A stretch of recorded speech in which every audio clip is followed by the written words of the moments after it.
Hello. അപ്പോഴേ ഇന്നെന്താ ഇവള് ബീഫ് കറിയൊക്കെ ആയിട്ടാണെന്ന് വിചാരിക്കണ്ട കേട്ടാ. കാരണം എന്ന് വെച്ചാലേ നമ്മളുടെ കടയിൽ നമ്മൾ ഉണ്ടാക്കി കൊടുക്കണമെന്ന് പല രൂപത്തിലും പല ഭാവത്തിലും പല നിറത്തിലും പല ടേസ്റ്റിലൊക്കെ ആയിട്ടുള്ള ബീഫ് കറിയാണ്. നിങ്ങൾക്ക് എപ്പോഴെങ്കിലും തോന്നിയിട്ടുണ്ടോ ഞാൻ എല്ലാ റെസിപ്പി ഒരേപോലെയാണെന്ന്? തോന്നിയിട്ടുണ്ടാവൂല. കാരണം ഞാൻ വെറൈറ്റി ഇഷ്ടപ്പെടുന്ന ആളാണ്. അതുകൊണ്ട് തന്നെ വെറൈറ്റി ആയിട്ടാണ് എല്ലാവർക്കും കൊടുക്കാനായിട്ട് ഞാൻ ഇഷ്ടപ്പെടുന്നത്.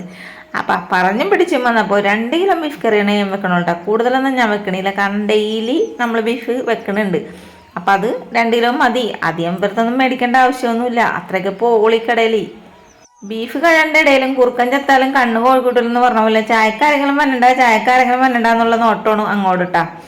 അങ്ങനെ നോക്കി നോക്കി എൻ്റെ പെടലി കഴിച്ചെന്ന് പറയാനില്ല. അങ്ങനെ ദേ മൊത്തത്തിൽ കഴുകി വൃത്തിയാക്കിയിട്ടൊക്കെ ഞാൻ എടുത്തിട്ടുണ്ട്.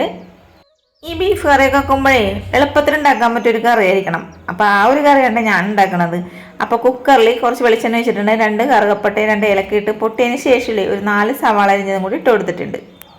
ഇതേ വെറും കറിയല്ല കേട്ടോ, നമ്മുടെ അച്ചായന്മാർ പാല കോട്ടയം സ്റ്റൈലുള്ള അച്ചായന്മാരുടെ നാട്ടിലുള്ള കറികളില്ലേ, ഈ ഒരു കറുത്ത പോലത്തെ ഒരു ബീഫ് കറി കണ്ടിട്ടാ.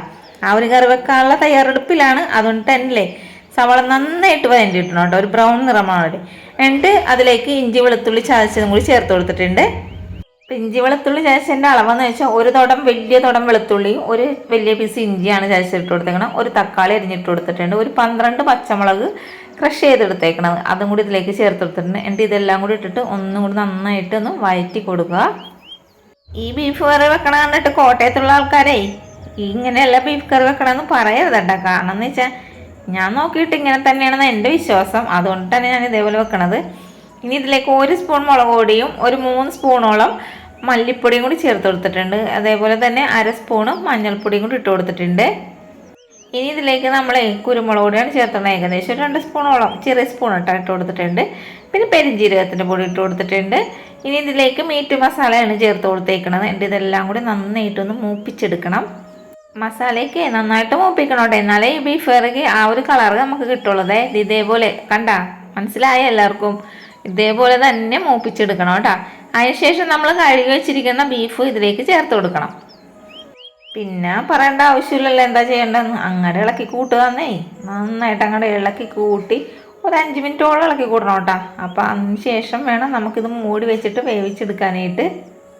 ഒരു പ്രത്യേക കാര്യം പറയാൻ വിട്ടു, വേറെ ഒന്നല്ല, ഉപ്പ് ചേർത്തിട്ടുണ്ടായിരുന്നു കേട്ടോ. അതും കൂടി ചേർത്ത് കൊടുത്തിട്ടാണ് കേട്ടോ ഇത് നന്നായിട്ട് ഇളക്കി കൂട്ടാനായിട്ട്. പിന്നെ പ്രത്യേകിച്ച് ഇത് വെള്ളമൊന്നും ചേർക്കേണ്ട ആവശ്യമില്ല. നമുക്കിനി ഇതൊന്ന് വേവിച്ചെടുക്കാം. അപ്പോഴേ ഇത് നോക്കിയേ, നമ്മുടെ കുക്കർ അടിക്കണുണ്ടപ്പോൾ ഞാൻ പേടിച്ചു ഇത് എന്താണ് മൊത്തത്തിൽ പുകയുന്നു. വേറെ ഒന്നുമല്ല, അത് നമ്മളെ പേടിപ്പിച്ചതാ. ഞാൻ ഇതിൻ്റെ ഇടയിൽ വീഡിയോ എടുക്കണ കാര്യം വിട്ടുപോയി. അപ്പം ഞാൻ എന്തെയ്യെന്നറിയാമോ, ധൃതി കൂടിയിട്ട് എന്ത് ചെയ്തെന്നറിയാമോ, കുക്കർ തുറക്കാൻ പോയപ്പോഴാണ് അയ്യോ ഞാൻ വീഡിയോ എടുക്കണമായിരുന്നല്ലാന്ന്. പിന്നെ കുക്കർ ഞാൻ മൂടാനൊന്നും നിന്നില്ല, അങ്ങനെ തന്നെ തുറന്ന് കാണിക്കണേനെ. അപ്പോൾ ദേ നമ്മുടെ ബീഫ് കറി ഇവിടെ സെറ്റായിട്ടുണ്ടെന്ന് തോന്നല. കറുത്ത കളറുള്ള ബീഫ് കറിയാണ്. നിങ്ങൾക്ക് വല്ല മനസ്സിലായാലും എന്താ ഉരുളിയിലോട്ട് അങ്ങോട്ട് പാർത്തി കാണിച്ചു തരാം കേട്ടോ.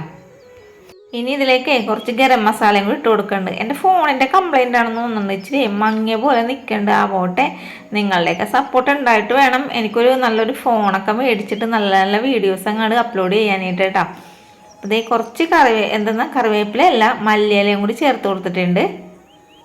കറിവേപ്പിലയുടെ പേര് പറഞ്ഞിട്ട് ഇട്ടില്ല എന്ന് വേണ്ടതേ, കുറച്ച് കറിവേപ്പിലയും കൂടി ഇട്ട് കൊടുത്തിട്ടുണ്ട്. അപ്പോൾ അതേ നമ്മൾ പാത്രത്തിൽ ഒഴിച്ച് കാണിച്ചു തരണ്ടേതാ, ഒഴിച്ചിട്ടുണ്ട് കേട്ടോ. ഈ ഒരു കറി നമ്മുടെ കടയിൽ കൊടുത്തപ്പോൾ കോട്ടയത്തുള്ള ഒരാളാണ്ടാ, ആ ആൾ പറഞ്ഞതാണ് ഇത് നമ്മുടെ കോട്ടയം സ്റ്റൈൽ അച്ചായന്മാരുടെ കറിയാണല്ലോ ഇയാൾ വെച്ചേക്കണേന്ന് പറഞ്ഞിട്ടാ. അപ്പോൾ അതുകൊണ്ടിട്ടാണ് ഞാൻ പറഞ്ഞത് ഇത് കോട്ടയം സ്റ്റൈൽ അച്ചായന്മാരുടെ നാട്ടിലുള്ള കറിയാണെന്ന്. അടിപൊളി ടേസ്റ്റായിരുന്നേ. ഈ പറഞ്ഞ ആൾ കോട്ടയത്തുള്ളതാണ്, അതുകൊണ്ട് പുള്ളിക്കാരൻ നമ്മുടെ കട സ്ഥിരമായിട്ട് കഴിക്കാനും വന്നതാണ്. അപ്പം അത്രയേ ഉള്ളൂ നമ്മുടെ ഇന്നത്തെ ബീഫ് കറിയുടെ വീഡിയോ. ഇഷ്ടപ്പെട്ടാൽ അറിയാലോ എല്ലാവർക്കും. സപ്പോർട്ട് ചെയ്യാനും ലൈക്ക് ചെയ്യാനും ഷെയർ ചെയ്യാനും ഒന്നും മറക്കാതെ കൂട്ടുകാരെ. പിന്നെ അതേപോലെ തന്നെ ഇല്ലേ, എന്തെങ്കിലും അഭിപ്രായങ്ങളൊക്കെ ഉണ്ടെങ്കിൽ കമൻറ്റ് ബോക്സിലൂടെ അറിയിക്കാം. ഇത്ര നേരം നമ്മുടെ വീഡിയോ കണ്ടതിന് ഒരിക്കൽ കൂടി താങ്ക് യു.